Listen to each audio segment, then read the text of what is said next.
ओम काली जी। आप सबका स्वागत है आज के इस सत्संग में।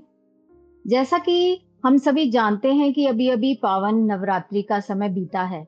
यह समय केवल पूजा अर्चना का ही नहीं बल्कि अपने अंदर झांकने, अपने विचारों को शुद्ध करने और एक नया संकल्प लेने का भी होता है। इन 9 दिनों में हम सभी ने किसी ना किसी रूप में माता रानी से जुड़ने का प्रयास किया होगा, कुछ नया अनुभव किया होगा, चाहे वो शांति का हो, शक्ति का हो या अपने अंदर किसी बदलाव का एहसास हो। आज का सत्संग हम इसी भावना के साथ शुरू करना चाहते हैं कि आप सभी अपने अपने अनुभव साझा करें। नवरात्रों में आपने क्या महसूस किया, आपने कौन सा संकल्प लिया और उसे अपने जीवन में कैसे उतारने का प्रयास कर रहे हैं। आपके अनुभव ना केवल आपके लिए बल्कि बाकी सभी साधकों के लिए भी प्रेरणा बन सकते हैं। तो चलिए अब हम इस सत्संग को आगे बढ़ाते हैं। मैं गुरु जी से निवेदन करूंगी कि वो हमें अपने वचनों से मार्गदर्शन दें। गुरु जी। ओम काली जी।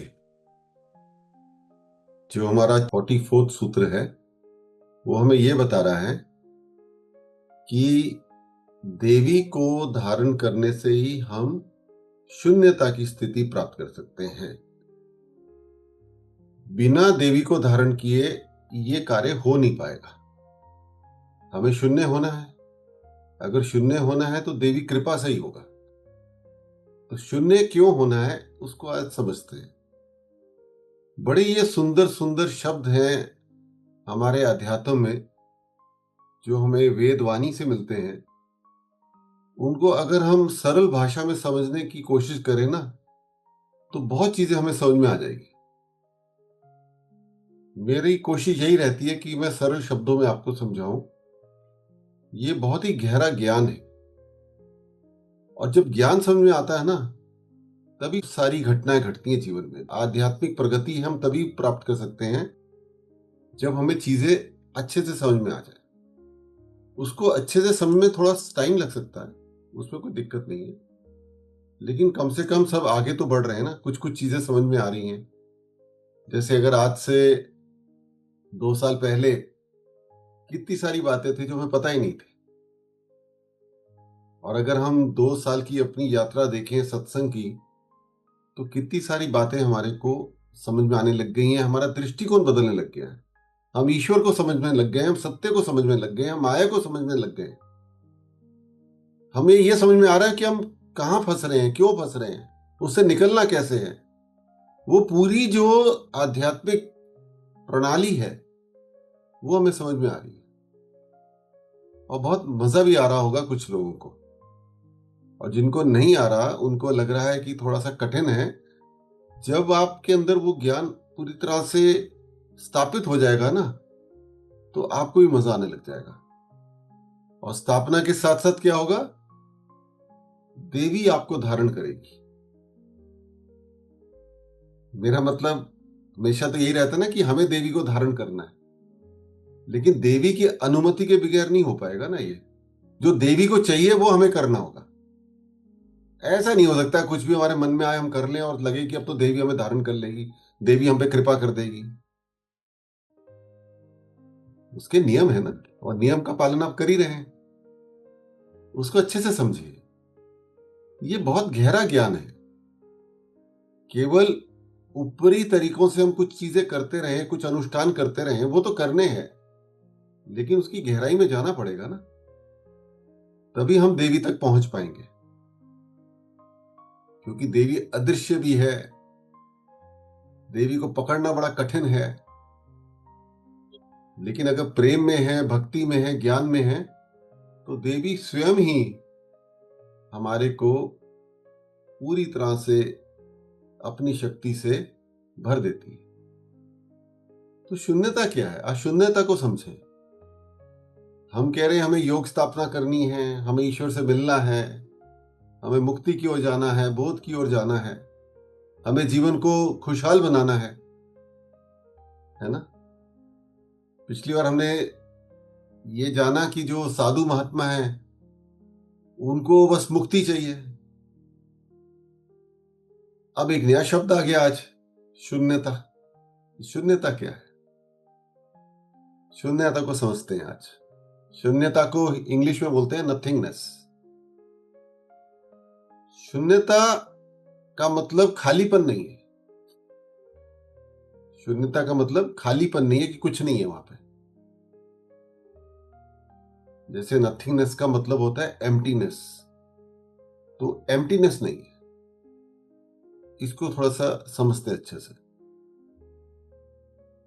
शून्यता का मतलब ये हो गया कि जो हमारी उत्पत्ति हुई है, जिस चेतना से, जिस कॉन्शियसनेस से, उसको शून्य बोला जाता है। और शून्यता से मिलने के लिए, शून्यता में अपने आप को पूरी तरह से खो देने के लिए, वो शून्यता ही प्रभु है, उस प्रभु में अपने आप को लीन करने के लिए हमें स्वयं शून्य होना पड़ता है। शून्य को हम समझते हैं जीरो से। जो जीरो का फिगर आता है हमारे मैथमेटिक्स में, उससे हम समझते हैं कि जीरो होना ही शून्य होना है। तो जीरो जब हम लिखते हैं तो एक गोल आकार में लिखते हैं, एक सर्कल में लिखते हैं ना।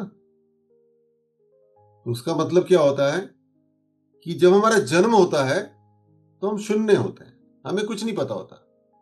ना हमारी बुद्धि विकसित होती है, ना हमारे अंदर चालाकी होती है, ना षड दोष होते हैं, ना ही कोई अच्छाई होती है, क्योंकि हमें कुछ पता ही नहीं होता।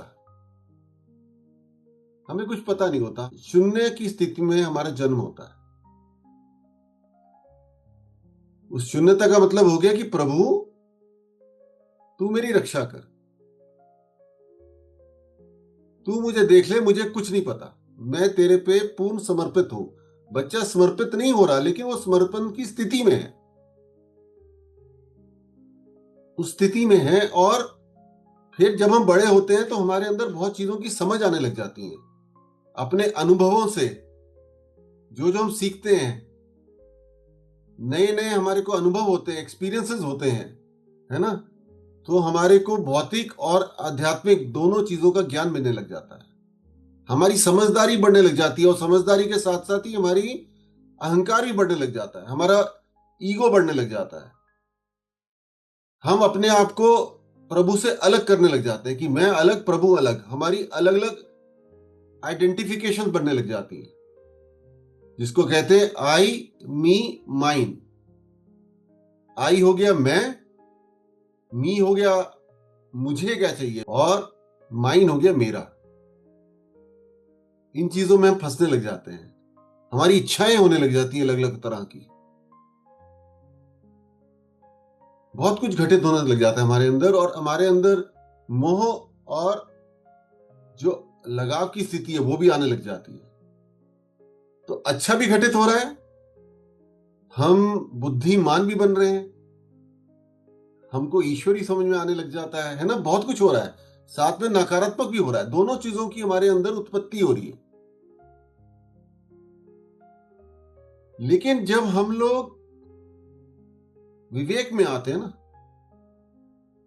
जब पूरी तरह से ईश्वर समझ में आने लगता है, तो समझ में आता है कि जाना तो उस शून्य में फिर से है।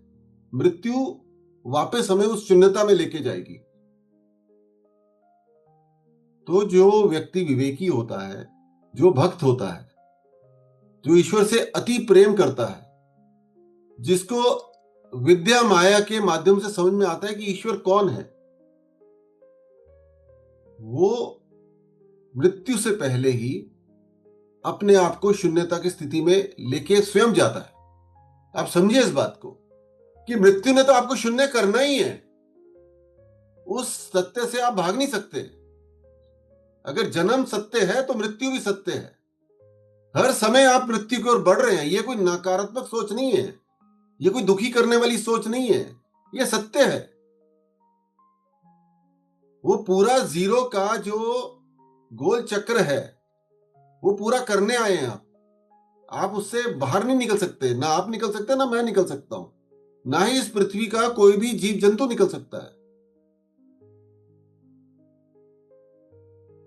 है ना।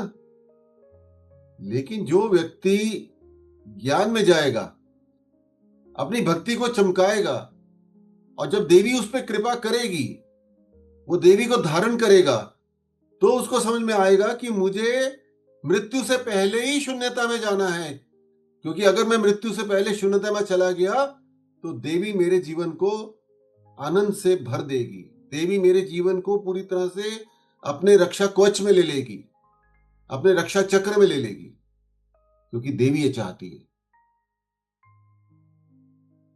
क्योंकि देवी चाहती है हम शिव स्वरूप बने, और शिव ही चेतना है और शिव ही शून्य है। अब समझ में आया आपको? शून्य का मतलब खालीपन नहीं है। केवल हमारी जो 5 इंद्रियां हैं, देखने की शक्ति, सुनने की शक्ति, स्वाद की शक्ति, त्वचा से महसूस करने की शक्ति, सूंघने की शक्ति, उसके बियॉन्ड, उसके परे भी ये सृष्टि चल रही है। वो हमें पता नहीं है। बस जैसे मैं आपको कहता हूं ना कि जो ब्रह्मांड है वो 94% काला है, अंधकार है। उसी से हमारी उत्पत्ति हुई है। इसका मतलब ये नहीं है कि वहां कुछ नहीं है। इसका ये मतलब नहीं है कि ब्रह्मांड खाली है। केवल हमारी समझ के परे है। वो समझ ही ईश्वर है, और ईश्वर को समझने के लिए हमें ज्ञान में जाना पड़ता है, हमें समझना पड़ता है। इसीलिए उसको कहते हैं शून्यता। वो शून्य है, हमारी समझ के परे। मैं फिर क्लियर करता हूं कि हमारी जो शुरुआत हुई है ना, वो शून्य से हुई है। शून्य ही शिव है। उस शिव को समझना हमारे लिए बहुत कठिन है, अपनी इंद्रियों के माध्यम से। जो हमारी कर्म इंद्रियां हैं उनके माध्यम से समझना कठिन है। इसलिए हमें अपने आध्यात्मिक चक्षुओं को खोलना पड़ता है, आध्यात्मिक समझ को खोलना पड़ता है। उसमें देवी हमारी मदद करती है। मां कुंडलनी जागृत होकर हमारी पूरी सहायता करती है। तब हम लोग जन्म लेने के बाद अपनी बुद्धि के विकास के साथ जो भी अच्छा और बुरा सीखते हैं, तो जो बुरा है वो हमें वहां लेके जाता है जो हम नहीं है। वो हमें अविद्या माया में फंसाता है, वो हमें संसार में फंसाता है। और ये संसार, ये मृत तृष्णा है, ये अस्थाई है। ये अस्थाई है। हर क्षण हमें नहीं पता क्या होने वाला है, कुछ नहीं पता हमारे को। और जो स्थाई है वो शून्य है। क्योंकि तब हमें समझ में आएगा कि हम कुछ कर ही नहीं रहे हैं, हम कुछ नहीं कर रहे। आप समझो इस बात को, कुछ भी नहीं कर रहे, केवल बुद्धि चला रहे हैं।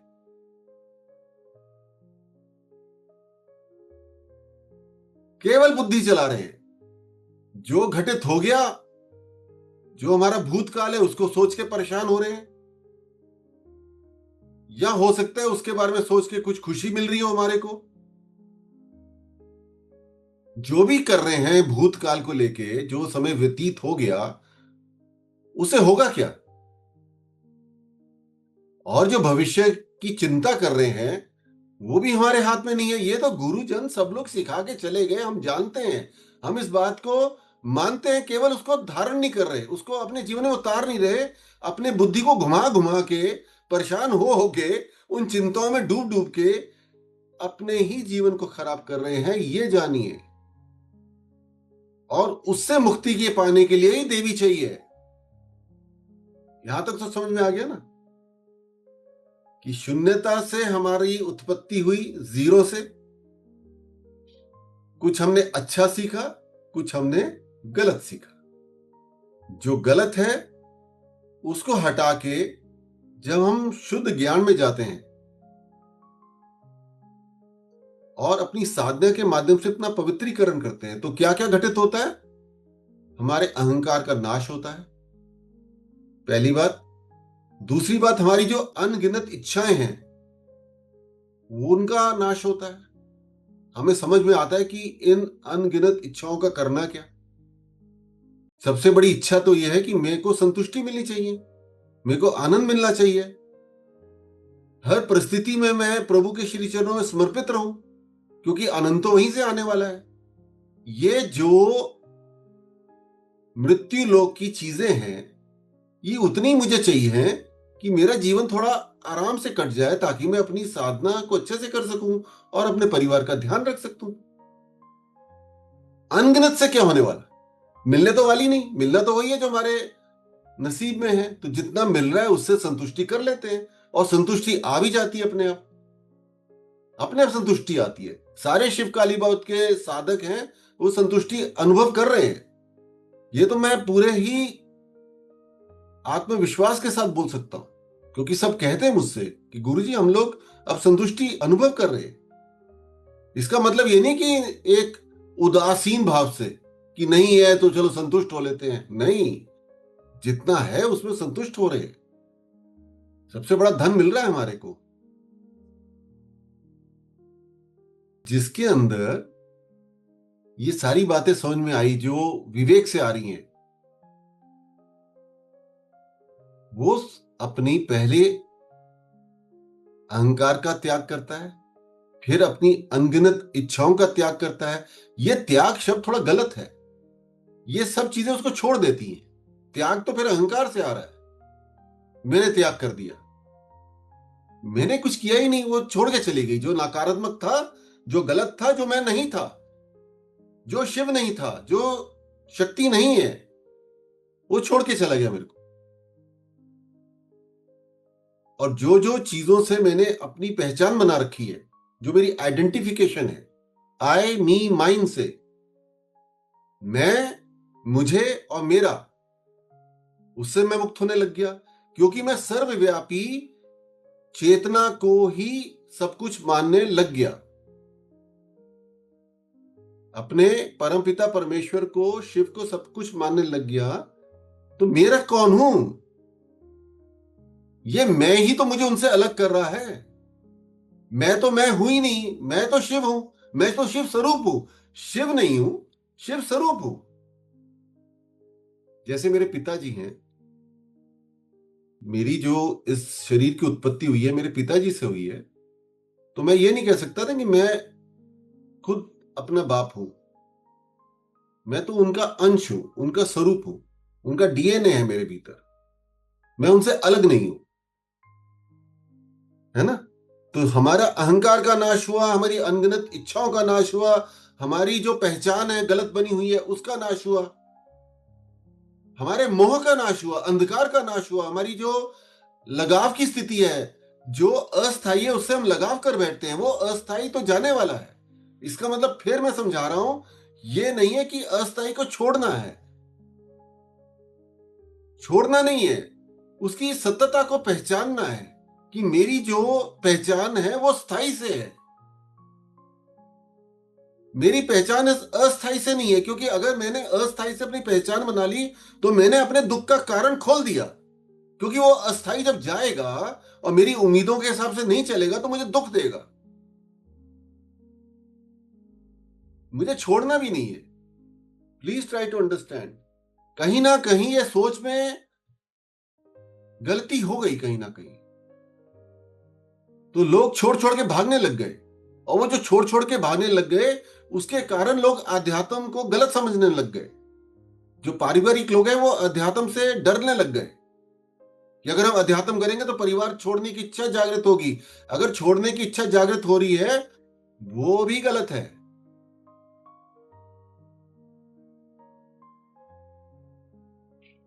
तो क्लियर हो रहा है ना। फिर मैं दोबारा बोलता हूं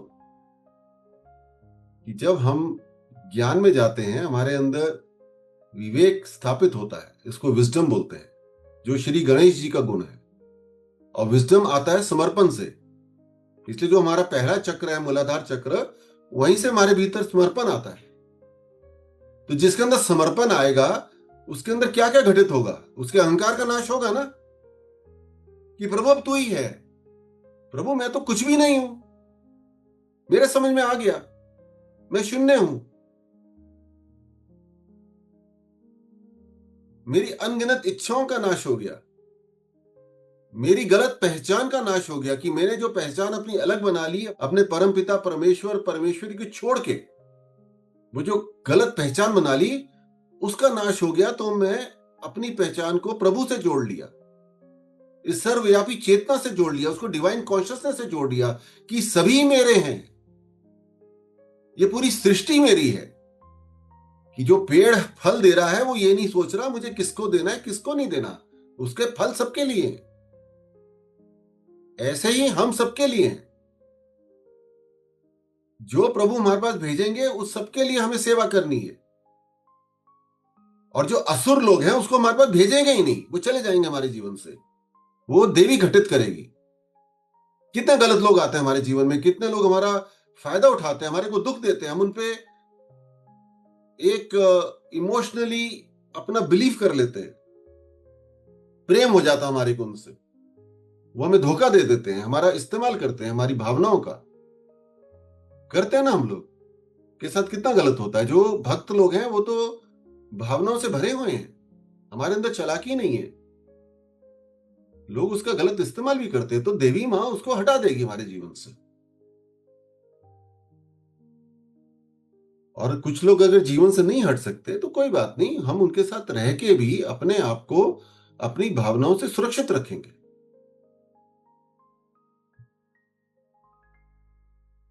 और जो चौथी चीज है वो है हमारे को मोह से हटा दिया, अज्ञानता से हटा दिया।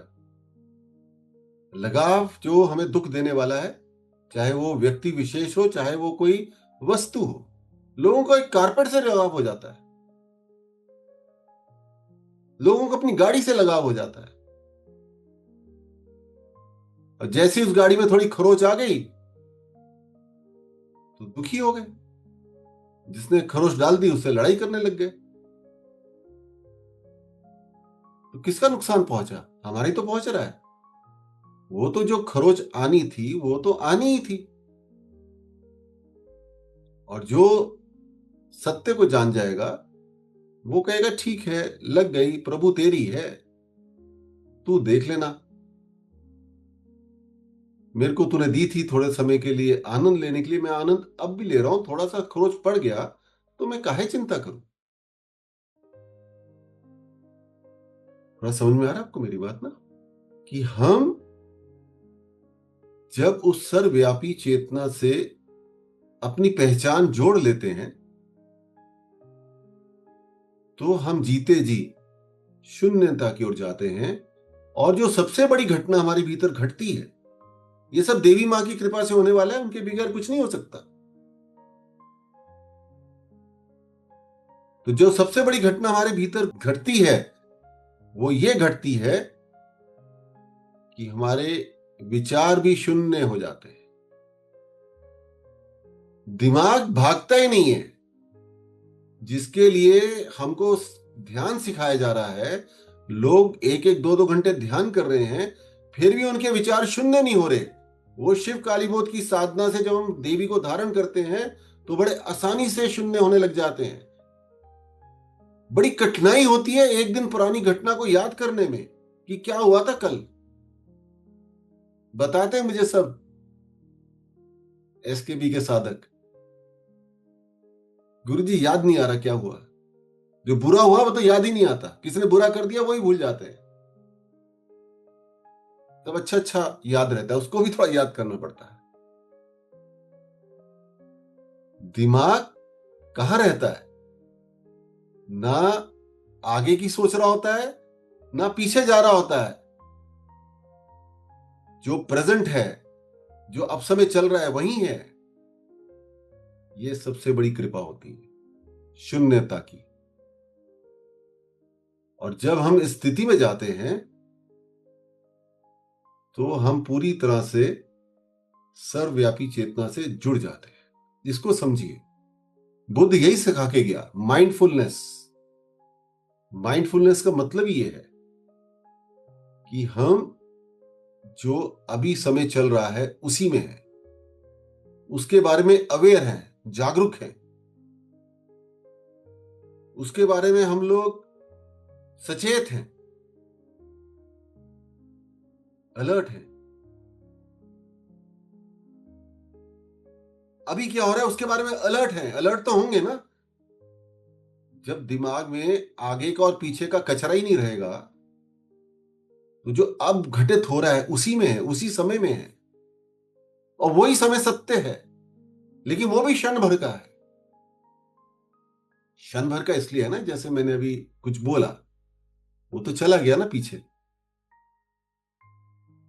लेकिन हम अभी यही है ना। जैसे आप सत्संग अटेंड कर रहे हैं, पहले क्या होता था, अगर हम सत्संग कर रहे होंगे तो चार चीजें याद आएंगी कि अभी घर के कुछ काम है, कहीं जाना है, ये परेशानी है। लेकिन धीरे धीरे जब हमारी शून्यता स्थापित हो रही है, तो हम यही हैं कि प्रभु अभी तूने यहीं रखा है हमारे को, और मुझे इसी का आनंद ले रहा है, और इसी में आनंद आ रहा है क्योंकि तूने मुझे यहां रखा है। जैसे नंदी को ईश्वर ने रख दिया, बैठा है नंदी ना, हम भी बैठे हैं। अब सत्संग करेंगे, कल ऑफिस का काम करेंगे, फिर उसके बाद भोजन करेंगे, फिर परिवार से बातें करेंगे। जो कर रहे हैं उसी में है, वही है। क्लियर हुआ मेरी बात आपको?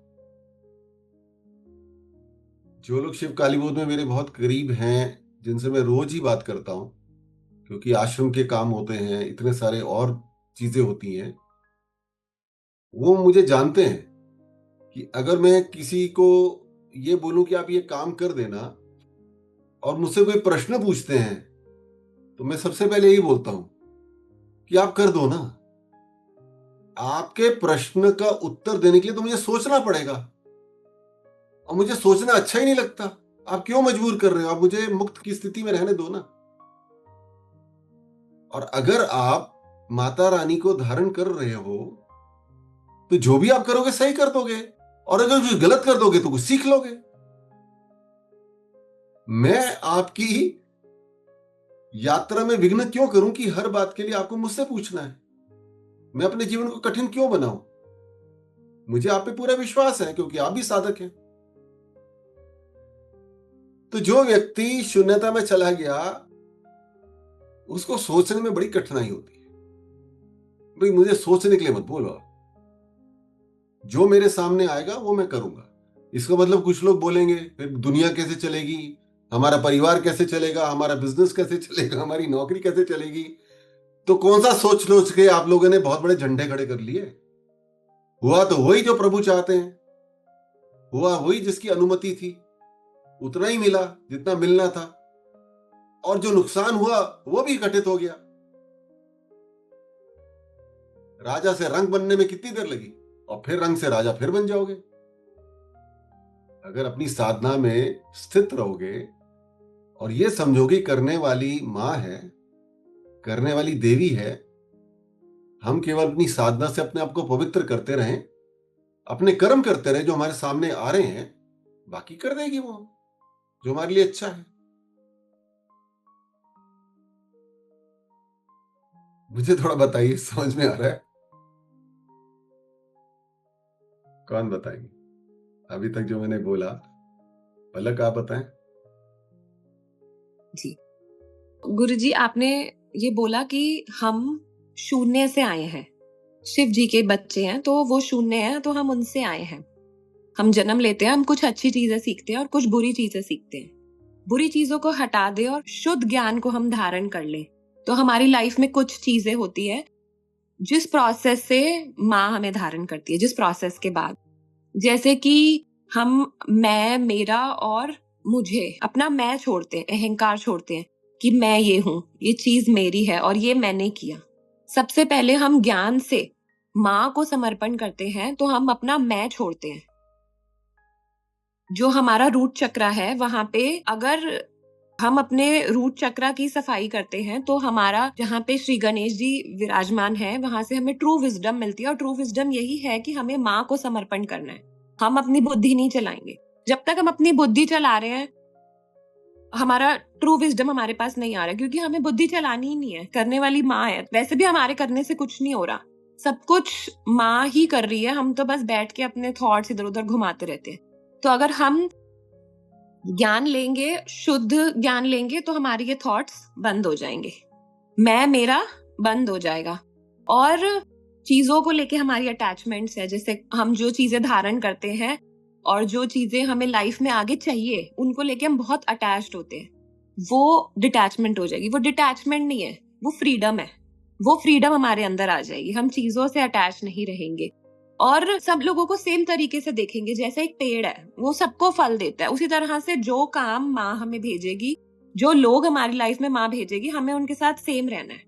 तो ये सारे गुण जब हम धारण कर लेंगे शुद्ध ज्ञान से, तो माँ हमें धारण करेगी, क्योंकि माँ यही चाहती है कि हम शून्यता की तरफ जाएं, जो हमारा असली रूप है। और शून्यता इज नॉट एम्प्टीनेस, शून्यता इज नथिंगनेस, मतलब नो थॉट्स। और अपने फादर की तरह बनना है हमें, शिव जी की तरह। Thank you. मैं आपको एक और तरह से क्लियर करता हूं शून्यता को, नथिंगनेस को। मेरे ख्याल से अब मैं जो बताऊंगा इससे आपको क्लियर हो जाएगा। हम कह रहे हैं ये ब्रह्मांड शून्य है। ये इसलिए हम कहते हैं इस चीज को कि सब कुछ ब्रह्मांड के स्तर पे सब कुछ अपने आप हो रहा है। इसको बोला जाता है यूनिवर्सल इंटेलिजेंस। वो इतनी स्ट्रांग है, वो सबको अपने आप ही चला रही है, सब कुछ अपने आप चल रहा है। तो जब ब्रह्मांड के स्तर पे सब अपने आप हो रहा है, हम अपनी चींटी की स्तर की बुद्धि को क्यों चलाएं? अगर हम अपनी चींटी वाली बुद्धि को चलाएंगे तो अपने लिए परेशानियों के अलावा कुछ नहीं इकट्ठा करने वाले, क्योंकि जो सुख इकट्ठे करेंगे वो अस्थायी होंगे। अगर सुख अस्थायी है तो दुख भी अस्थायी है, लेकिन दुख का समयकाल ज्यादा होता है, तो हम सुख का आनंद नहीं ले पाते।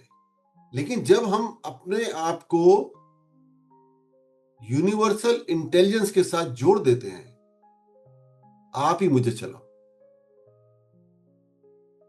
आप सर्वव्यापी हो, आप सर्वज्ञानी हो, आप सर्वशक्तिमान हो, आपको सब पता है, आप इस ब्रह्मांड को चला रही हो, इस ब्रह्मांड के सभी जीव को चला रही हो, इसी सभी जंतुओं को चला रही हो, पक्षियों को चला रही हो, पेड़ पौधों को आप चला रही हो, और सब अपने आप चला रहे हैं, क्योंकि वो सब शून्यता पे है। इंसान ही बुद्धि को चला के कौन सा अपना अच्छा कर रहा है ना? ये परम स्तर की समझदारी, इसी को विजडम बोल रहे हैं ना, है ना? कि पूरा ब्रह्मांड अपने आप चल रहा है, ये अपने आप ही चल रहा है। शून्य है ना, उनको हम शून्य इसलिए बोलते हैं कि अब आप क्या कर रहे हो, जो शिव को हम एक स्वरूप में देखते हैं, आकार में देखते हैं शिव को, उसको अब निराकार में देख रहे हैं कि वो ब्रह्मांड है, वो सर्वव्यापी चेतना है, उससे ही हमारी उत्पत्ति हुई है, वो ही हमारा पालन कर रहे हैं, वही पालनहार हैं, और उन्हीं में हमने समा जाना है मृत्यु के बाद, और फिर वहीं से हमारी दोबारा से उत्पत्ति होने वाली है। इस तरह से हमारा सर्कल चलेगा ना। तो वो जो ब्रह्मांड है वो अपने आप ही सब कुछ कर रहे हैं, सब कुछ अपने आप, और जो कर रहे हैं बहुत ही सुंदर है, कोई कमी नहीं उसमें निकाल सकते। कमी इंसान की बनाई हुई है,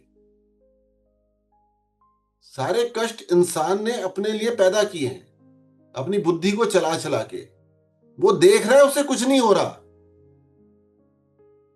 कुछ नहीं हो रहा, बुद्धि चला चला के प्रॉफिट की सोचते हैं, लॉस की सोचते हैं, आगे आगे की प्लानिंग करते हैं।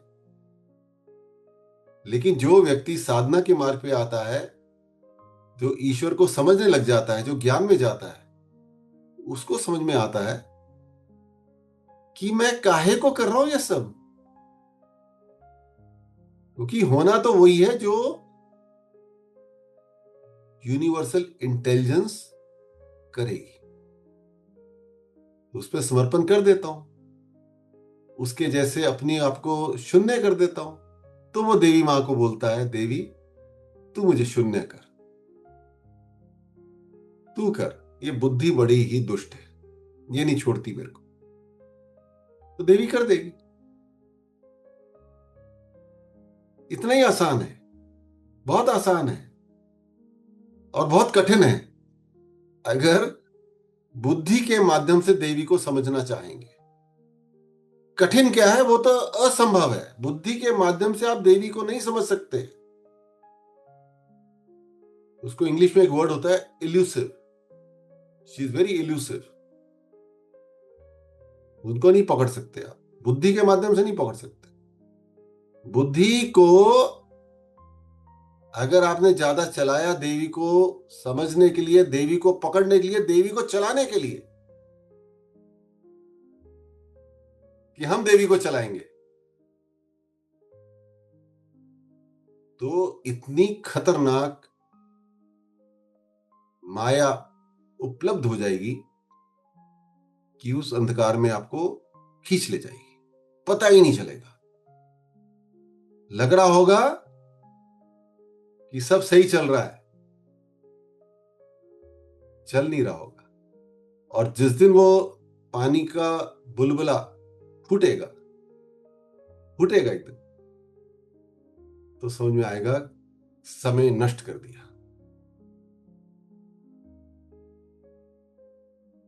ये बात समझिए आप।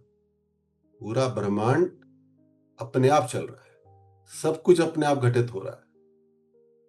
वही शिव है, वही सर्वव्यापी बुद्धिमता है। उसी में अपने आप को समर्पण करिए कि प्रभु अब तू मुझे चला, जैसे तूने चलाना है तू चला, और उसके लिए तू ही मेरी बुद्धि का नाश कर। इसलिए मैं बार बार बोलता हूं ना, अध्यात्म में जो बलि प्रथा आई है ना, जो हमारे धर्म में बलि प्रथा आई है, उसका जो आरंभ हुआ था वो अध्यात्म से हुआ था कि अपनी बुद्धि की बलि चढ़ानी होती है, अपनी बुद्धि की बलि चढ़ानी होती है। लेकिन जैसे सारी अच्छी अच्छी प्रथाएं भी कुरीति में आ जाती है, तो लोगों ने बैलों की बलि चढ़ानी शुरू कर दी, बैलों को बंद किया गया तो बकरियों की चढ़ानी शुरू कर दी। कितने मूर्ख है इंसान, देखिए ना मूर्खता,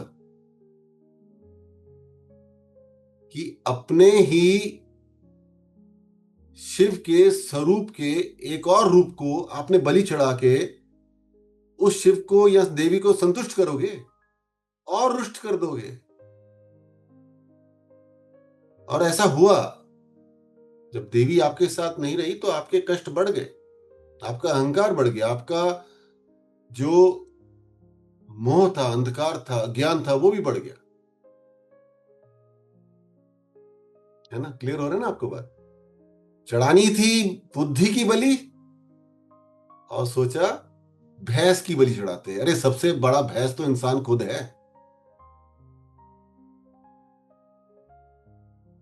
इस भैंस रूपी इंसान की बुद्धि में तो कुछ घुसता ही नहीं है, वो अपने आप को ही 30 मार्का समझता है। लेकिन हम भक्तों को समझ में आता है, हमें समझ में आएगा, क्योंकि हम पे कृपा है, हम पे ये कृपा है, सब पे नहीं है। हमको समझ में आएगा ये बुद्धि मेरी बहुत बड़ी मित्र है, जब तक ये मुझे ईश्वर से जोड़ रही है, जब तक ये मुझे शून्यता की ओर लेके जा रही है।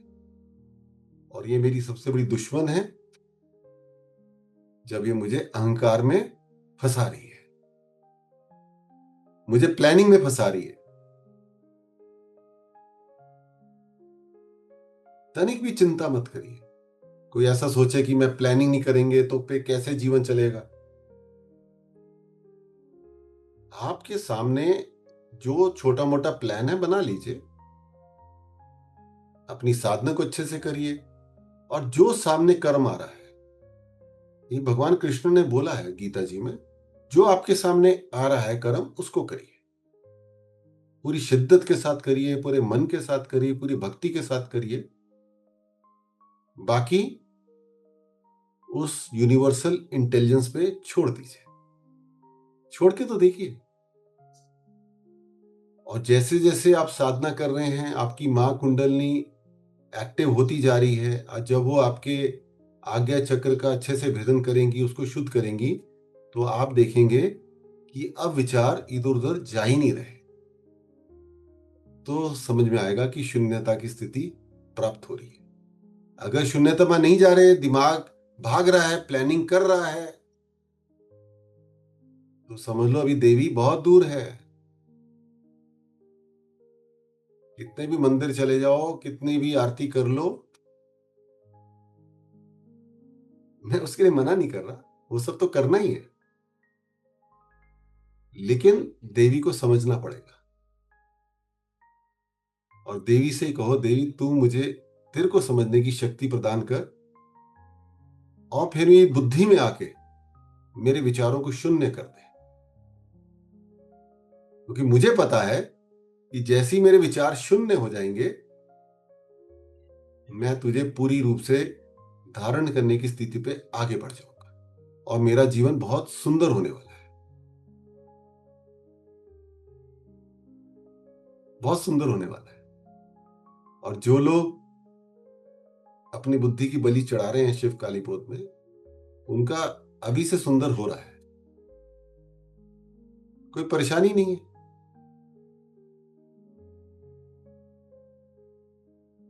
मेरा आज का सत्संग नहीं पूर्ण होता है।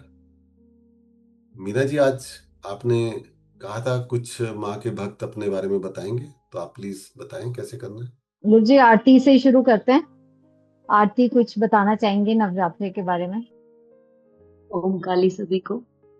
जब से मैं शिव काली बोध से जुड़ी, उसके बाद से मेरे लिए सेकंड नवरात्रि थी। तो मैंने पहली बार ऐसा एक्सपीरियंस किया नवरात्रि में कि मुझे फील हुआ कि माँ मेरे आसपास है। और जब भी मैं माँ के लिए पूजा आराधना भी करने लगती, तो मेरे बहुत गूज बम्स आना और रोना स्टार्ट हुआ। फिर एक दिन मैं ऐसे ही ध्यान लगा के बैठी, तो मुझे माँ कहूँ या मेरी मम्मी की आवाज मेरे कान में आई कि हमने तो तुम्हें मांगा ही माँ काली से था, क्योंकि मुझसे पहले मम्मी के कंसीव नहीं हो रहा था, तो बहुत इशू था। तो मम्मी ने दिल्ली में माँ के आगे जाके मुझे मांगा गया था। तो फिर वो चीज मुझे रियलाइज हुई कि माँ ने मुझे भेजा है अपने काम करने के लिए यहाँ। और जब से मैं इस संसार में आई हूँ, तो मैं बस अपने लिए ही भाग रही हूँ, अपना काम कर रही हूँ, अपने लिए मांग रही हूँ। उस दिन नवरात्रि की तीसरे दिन मुझे ये रियलाइजेशन हुआ कि मुझे माँ के काम करने के लिए भेजा है यहाँ पे। मैं क्यों इधर उधर भाग रही हूँ, अपना दिमाग कभी इधर कभी उधर, मुझे ये चाहिए माँ, मुझे वो चाहिए माँ, मुझे ये दे दो, मुझे ये दे दो। कभी ये जानने की इच्छा ही नहीं की कि माँ ने मुझे क्यों भेजा है, मुझे माँ के लिए क्या करना है काम। सबसे ज्यादा चेंज मेरे लिए नवरात्रि में ये आया। और जब भी मैं दैनिक हवन करती रही माँ के लिए, तो मुझे दिन पर दिन माँ के उसमें स्वरूप दिखे और मेरी और ज्यादा श्रद्धा बढ़ती गई माँ के लिए। जैसे अभी गुरुजी ने बोला कि हम शून्य हो पा रहे हैं, तो मैं अपनी तरफ से शून्य इस चीज से हुई कि मैं हमेशा माँ से एक ही चीज मांग रही थी रो के, मुझे घर चाहिए, मुझे घर चाहिए माँ, मुझे घर बार बार चेंज करना पड़ता है, मैं रेंट पे हूँ। तो जब मैंने एक चीज रियलाइज की कि नहीं माँ, मुझे कुछ नहीं चाहिए, अगर होगा तो आप दोगे, नहीं तो मुझे कुछ नहीं चाहिए, मुझे बस आप चाहिए हो, आपका काम कर सकूं इस लायक मुझे बनाना। ओम काली। पलक, आप कुछ कहना चाह रहे थे? पिछले 1-2 महीने से मुझे ऐसा लग रहा था कि जैसे मेरे ना विशुद्धि बहुत ज्यादा जैसे डिस्टरबेंस थी। तो मुझे पता भी था उसका रीजन कि जैसे मैं थोड़ा गुस्सा हो रही थी या चिढ़ रही थी या कुछ भी था। तो मैं बहुत टाइम से कोशिश कर रही थी कि मैं इन चीजों को, अपने इन अवगुणों को दूर कर सकूं, हटा सकूं। तो मैंने नवरात्रि से पहले ही मैंने माँ से बोला कि माँ, मैं व्रत नहीं रखूंगी, बट मैं ये व्रत जरूर रखना चाहती हूँ कि मैं गुस्सा ना करूं और मैं इरिटेट ना हूं छोटी छोटी बातों से, या जब मैं बिजी भी हूं तो मैं भूल ना जाऊं कि मेरे असली गुण क्या है, या मैं चीजों में गुम होके भूल ना जाऊं। और मैंने माँ को बोला आप मेरा साथ देना इसमें। और सीरियसली मतलब नवरात्रि के जितने दिनों में माँ ने मेरा बहुत साथ दिया, मुझे माँ की प्रेजेंस फील हो रही थी। मेरा मन कर रहा था कि मैं माँ की पूजा करूं, हवन करूं, सब कुछ जो जो गुरुजी ने बताया।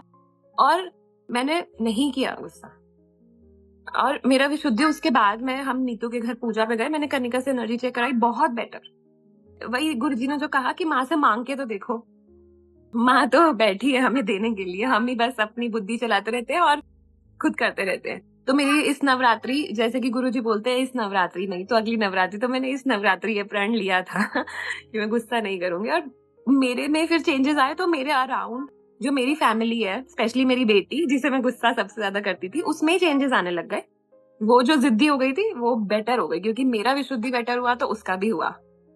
तो ये माँ की कृपा है। ओम बहुत काली। बहुत सुंदर। हाँ जी मीना जी।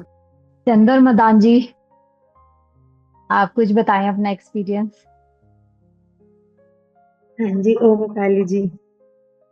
हर घड़ी हर पल पूरी पूजा के दौरान मुझे गुरुजी की एक ही बात मेरे दिमाग में गूंजती रहती थी कि गुस्सा करने से हमारी पूजा जैसे प्रसाद खराब हो जाता है, इससे पूजा खराब रहती है। कई बार ऐसे क्षण आते थे, कोई ना कोई बात होती, मुझे गुस्सा आ जाता, पर मेरे गुस्से पे कंट्रोल रहा काफी। गुरुजी एकदम मेरी आंखों के आगे आ जाते, मुझे ऐसे लगता है कि गुरुजी सामने खड़े को मुझे कह रहे हैं, फिर गुस्से कर रही है, तो मैं वहीं रुक जाती थी। मेरे गुस्से पे बड़ा कंट्रोल रहा। और मैंने पूजा में काफी बार माँ को महसूस किया, मैंने हवन करते हुए भी दर्शन किए।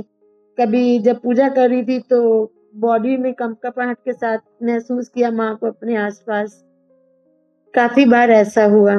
पर मैं एक बात और भी शेयर करना चाहती हूँ। जैसे गुरु जी का आज मैं एक सत्संग सुन रही थी, उसमें भी वही कहते, लोग माँ काली की बात करते हैं ना, तो सामने वाले की रिएक्शंस देखने के लिए एक बार हमें रुकना पड़ता है, कि क्योंकि माँ काली के नाम से लोग तंत्र मंत्र की विद्या के ही अनुमान लगाते हैं। इस दौरान मैंने बात की, अपनी फ्रेंड से भी की, एक मेरे कलीग से भी की, कि आपने आना है, जब हमारे गुरुजी आएंगे, वो इसी तरीके से बहुत अच्छा है। मैंने उनको सत्संग भी भेजा, मेरी उन लोगों के साथ बात हुई, सब बड़े अच्छे से सबने सुनी मेरी बात और आने के लिए भी कहा, और मैंने उनके साथ बात की। पर मुझे पहली बार लगा कि मैं माँ की यंत्र बनी हूँ, और मुझे बहुत ही अच्छा फील हुआ, बहुत आनंद में रही मैं उस टाइम। उस रात जब मैंने बात की सबके साथ, दोनों के साथ, तो मेरे को इतना आनंद रहा अंदर ही अंदर, मैं पूरी रात एक आनंद की अवस्था में रही। ओम काली। ओम काली। अर्चना, आप कुछ बोलना चाह रहे थे? ओम काली गुरुजी। चलिए मैं अपना एक्सपीरियंस शेयर करना चाहूंगी कि नवरात्रि से पहले मेरे को ऐसा लग रहा था कि मेरा कंसंट्रेशन बढ़ रहा है, और मेरा माँ की तरफ एक जो जुड़ाव है वो और बढ़ रहा है। लेकिन जब मैं अपनी एनर्जी चेक करवाई तो मुझे लगा था कि मेरा अच्छा एनर्जी होगा, मेरे को ये फील हो रहा था। लेकिन मैं कहीं गलत निकली, मेरा एनर्जी और बहुत डाउन हो गई। जाने अनजाने कुछ ऐसी गलती हुई, मेरे को शॉक लगा कि ऐसा कैसे हुआ। एक बार तो मेरा मन एकदम डाउन हो गया, मुझे लगा कि मैं क्या करूं, मेरे को कुछ समझ नहीं आया। फिर उसके बाद मेरे को अगले दिन लगा नहीं, कि एक नई शुरुआत करनी चाहिए, ये एंड नहीं है। यहाँ पे गुरु ने जो है आपको एक मौका दिया है, आपको गलती रियलाइज कराई है। तो मेरे को जो है, जैसा गुरुजी ने मैं बताया कि एनर्जी डाउन हुई है आपकी, ये करना चाहिए, तो फिर मैं क्रिया फिर से शुरू की, उसी तरीके से जैसे गुरुजी बताए वैसे की, और मेरे को अच्छा ही लगा, पॉजिटिव वाइब्रेशंस आई। मेरे को ये लगा कि जैसे मैं यदि भूल रही हूँ तो किसी ना किसी तरीके से माँ आके मेरे को याद करा रही है कि यहाँ तू भूल गई। भगवान के साथ, गुरु के साथ मिलके आपकी वो जो एनर्जी है उसको बढ़ाने का एक माध्यम जो है, वो गुरु और भगवान दोनों के साथ वो आगे चल रहा है। मेरे को बहुत अच्छा लगा, ये पॉजिटिव मेरे अंदर ये आया। जब भी मैं भूल रही थी तो खुद से पता नहीं कुछ ना कुछ एक इंसिडेंस ऐसा हो रहा था कि मेरे को याद आ रहा था कि नहीं, हाँ मेरे को क्रिया करनी है या पाठ करना है, जो भी मेरा गलती हुआ उसको मेरे को करना है। तो ये चीज मेरे अंदर आई, पहले नहीं आता था, मैं भूल जाती थी तो मैं फिर भूल ही जाती थी। लेकिन इस बार मेरे को हुआ कि तुरंत मैं रात में सो रही हूँ तब मुझे याद आ रहा है कि नहीं, तूने क्रिया नहीं की। ये चीज एक मेरे को थी, मतलब मेरे अंदर एक पॉजिटिव थॉट आया, पॉजिटिविटी आई, जो अभी तक है, आगे भी ऐसा ही चलता रहेगा। गुरुजी का साथ रहेगा। मेरा बहुत मन है कि इस रास्ते पे आगे बढ़ने का बहुत मेरा मन है। बहुत सुंदर।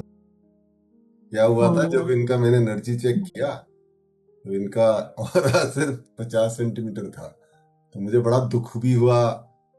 मैंने इनको डांटा भी, ये क्या कर रहे हो, मीना जी के माध्यम से। और मुझे अच्छी बात ये लगी कि इन्होंने उसको बड़ा पॉजिटिवली लिया। इन्होंने मीना जी को बोला गुरु का तो काम ही है डांटना, गुरु मुझे कुछ सिखा रहा है, मुझे सीखना है। और एक और बात बताता हूँ, नवरात्रि का जब शुभारंभ हुआ था तो मैंने कुछ प्रार्थना करी थी माँ से, अपनी माँ के भक्तों के लिए। उनमें से एक अर्चना भी थी कि माँ इनको बचाओ, इनको रास्ता दिखाओ कि ये अपने सत्य को जान सके, क्योंकि बहुत पोटेंशियल है इनमें। पोटेंशियल तो आप सब में ही है। तो आई एम वेरी ब्लेस्ड कि माँ ने सुन ली और इनकी सद्बुद्धि भी बनी रही और ये आज कितने आगे बढ़ गई है। तो आपका बहुत बहुत धन्यवाद अर्चना। हाँ जी वीना जी। गुरुजी, नमिता कुछ बोलना चाह रहे हैं। ओमकाली, जब से भी पूजा करना शुरू किया यहाँ पर नंदनी जी के घर पे, पहले मेरा वैसा होता था कि जैसे आप सोचते हो कि कर्म ही पूजा है, पर कौन सा कर्म, वो मुझे कभी समझ नहीं आता था। कर्म ही पूजा है मतलब आप बस सुबह उठे हो, काम कर रहे हो, उसी में बच्चे के लिए कुछ कर रहे हो, उसी में अपने लिए कुछ कर रहे हो, भाग रहे हो, और एक भागम भाग वो हमेशा बनी ही रहती थी। नवरात्र में जब हम लोगों ने पूजा शुरू की तो मुझे लगा कि मैं ट्राई करूंगी कि जैसे भी हो जाए, पर मैं दोनों टाइम आऊंगी, सुबह भी और शाम को भी। बहुत बार ऐसे लगा कि आज नहीं हो पाएगा, आज तो लेट हो जाऊंगी, और फिर शाम को भी लगा कि आज नहीं पहुंच पाऊंगी। पर समहाउ कुछ भी करके ना तो मेरे काम में कभी कोई अड़चन आई उन पूरे 9 दिनों में, और ना ही ऐसा हुआ कि कोई काम छूटा। पूजा भी टाइम पे हो रही थी। तो मुझे लगा कि शायद जो गुरुजी कहते हैं कि हमारे पास समय ही बहुत कम है और हम बहुत सारी ऐसी चीजों में लगे हैं जो हमें सोचनी भी नहीं चाहिए कि हम क्यों कर रहे हैं।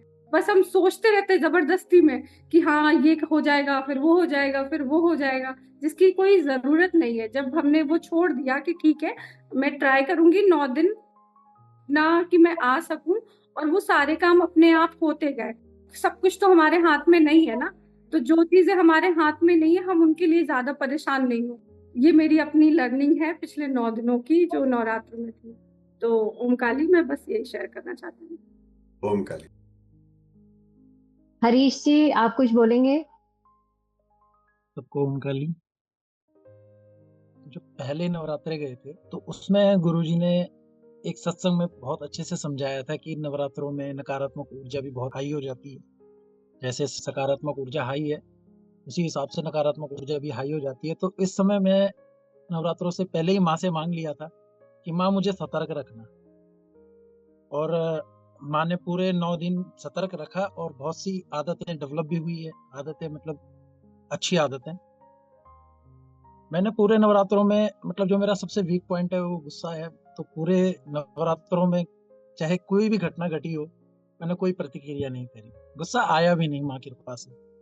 मैं अपने ये एक्सपीरियंस बताऊंगा कि क्या होता था जब नवरात्रों में हम पूजा करने बैठते थे। संकल्प सिद्धि जिसे गुरुजी कहते हैं कि संकल्प की शक्ति आ जाती है, तो वो माँ ने दी। हमने सबने मिलकर डिसाइड किया था कि हम 9 दिन में चाहे कितने भी थके हों चाहे कुछ भी हो, रात में हम माँ के 1008 वाले नाम का हवन करेंगे। और शाम आते आते हम सब में ऐसा हो जाता था चलो आज रहने देते हैं। लेकिन जब हम करने बैठते थे तो जो भी हम यहाँ पर हैं, हमारे जितने भी साथी हैं, उनमें से कोई ये नहीं कहता था नहीं अब 2 माला करके रहने दो, अब हमारा हो गया। हम पूरे वो करते थे, चाहे हमें 10 बज जाते थे, कभी 11 बज जाते थे। तो माँ ने हमें हर वो ताकत दी कि हम वो कर सकें। माँ से सतर्कता मांगी थी कि माँ मुझे सतर्क रखना कि अगर मैं कुछ भी गलत करूँ, कोई भी नेगेटिविटी हो, किसी भी प्रकार का कोई अवगुण मेरे अंदर आ रहा हो जो नकारात्मक ऊर्जा के द्वारा बढ़ रहा हो, तो मुझे उस पर गुरु तत्व जिसे हम कहते हैं वो जागृत रखना, ताकि मैं अपने गुरु तत्व के द्वारा ये समझ सकूं कि ये मेरी गलती है और मैं उसको सुधार कर आध्यात्मिक उत्थान के मार्ग पर और आगे तेरे पास पहुंच सकूं। जागरूकता माने रखी। हर दिन जब हम ये पूजा करते थे उसके बाद रात में आकर अपना मंथन होता था। मैं अपने बारे में बताता हूँ कि मैं मंथन करता था कि आज कोई मुझसे गलती हुई तो नहीं है, मैं माँ पर ही समर्पित था, संपूर्ण दिन था। हाँ, अगर कुछ हुआ है तो अगली बार अगले दिन अगले क्षण मैं इस गलती को दोबारा नहीं दोहराऊंगा। माँ, ये गलती मुझसे तो ये नहीं सुधर सकती, लेकिन मैं तुझसे प्रार्थना करता हूँ कि मेरी गलती तू सुधार दे। मोस्टली ऐसा होता है कि मैं रोता नहीं हूँ, मतलब पूजा के समय पे या किसी भी उस पे आसानी से भावना इतनी हावी नहीं होती कि आंसू आ जाए। लेकिन नवरात्रे का ऐसा दिन मुश्किल से कोई गया होगा कि जो मैं इतना भावुक ना हुआ। बहुत जोर जोर से तो नहीं, लेकिन काफी भर जाता था मन जब माँ की पूजा होती थी, चाहे वो सुबह हो शाम हो, दोनों ही समय में। सबसे बड़ा जो आशीर्वाद माँ का मुझे नवरात्रों में महसूस हुआ है वो ये था कि स्वीकृति आ गई कि जो हो रहा है माँ सब तेरी इच्छा से हो रहा है। चाहे कुछ गलत हो रहा है, चाहे कुछ सही हो रहा है, ये सब तेरी इच्छा से हो रहा है। इसमें पूर्ण रूप से समझ में आ गया था कि करता तो माँ ही है। पूरे नवरात्रों में बहुत कुछ माँ ने आंतरिक तौर पे परिवर्तित किया, समझाया कि बेटा किस तरीके से जीवन जीना है और कहाँ तू आया है, कैसे तू यहाँ पहुंचा है। इसके लिए तो मैं गुरुजी आपका तहे दिल से पूर्ण समर्पण के साथ आपका धन्यवाद करता हूँ कि शायद मैं पहले नरक में था, अब मुझे पता है मैं स्वर्ग में हूँ और मुझे इससे भी ऊपर जाना है जो माँ के चरण है, और आपके मार्गदर्शन में माँ के आशीर्वाद से मैं जरूर पहुंचूंगा। इतना मुझे पूर्ण विश्वास हो चुका है। धन्यवाद। दया जी, आप कुछ बोलेंगे? ओम काली,